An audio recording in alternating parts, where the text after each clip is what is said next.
Someone is attacking us. Norse is a turn-based tactics game. The story of Norse is about revenge. It's been a dream getting to do a game in this genre. You must go. Get away! And it follows a character called Gunnar Gripsson. He's the son of a powerful Viking chieftain. And his father is betrayed by his trowman, Steinar Farspear. He takes the settlement of Bora.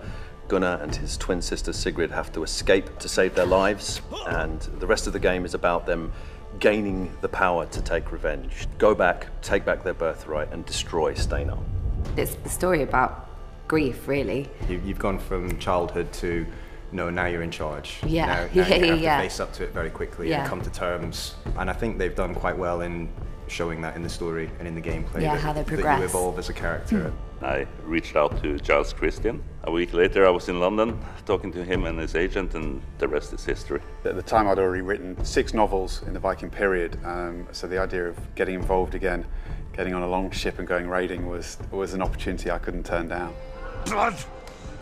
For blood! The approach for us was to create a cinematic experience, a kind of playable historical epic. Something that players would remember as much for the storyline as for the gameplay.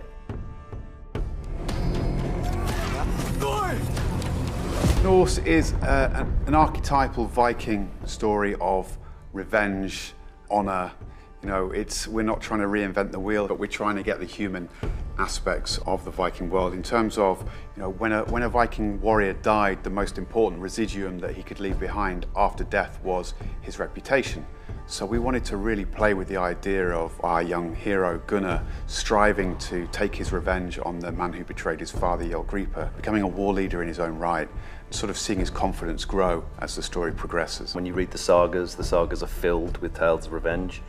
It would have been naive of us to try and avoid that part of the Viking mythos. But we will need a war band at our backs, and the favor of the gods. Our heroes are Gunnar and Sigrid. We wanted to make Gunnar a little bit cocky at times. Yes, he does have times when he wonders whether he's ready to go on this big journey and to be the leader and to take on the responsibility.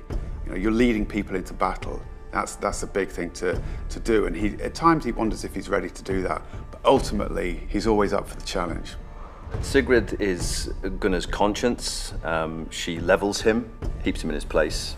I have brought ruin upon us. Are you so arrogant, brother, that you think everything is about you?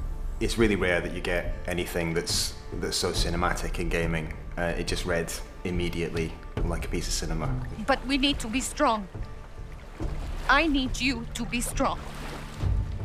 Steinar Farspear is the quintessential Viking. You know, we haven't painted him as a villain because he's only doing what Vikings did. His reasons for betraying his Jarl, I think, are quite understandable. So Steinar is a warrior, and he grew up with Jarl Gripa when they were friends and they were raiding together. They were living the ultimate Viking life, doing all the fun stuff. As the village and the town sort of grew, Jarl Gripa wanted to settle down, and Steinar Farspear felt that that was a little bit of a betrayal of what they'd set out to do. So that's where the tension is between those two characters. We're just so excited for people to play the game. It's been a labour of love for us as a studio, and we really have put our hearts and souls into it. And yeah, we're really excited to see how people interact with the world of Norse. After players have done a playthrough of Norse, I really hope they're left feeling excited and want more. So as long as we bring us a smile to players' faces, we achieved our goal. You have to see for yourself. I will prove myself to you and the gods!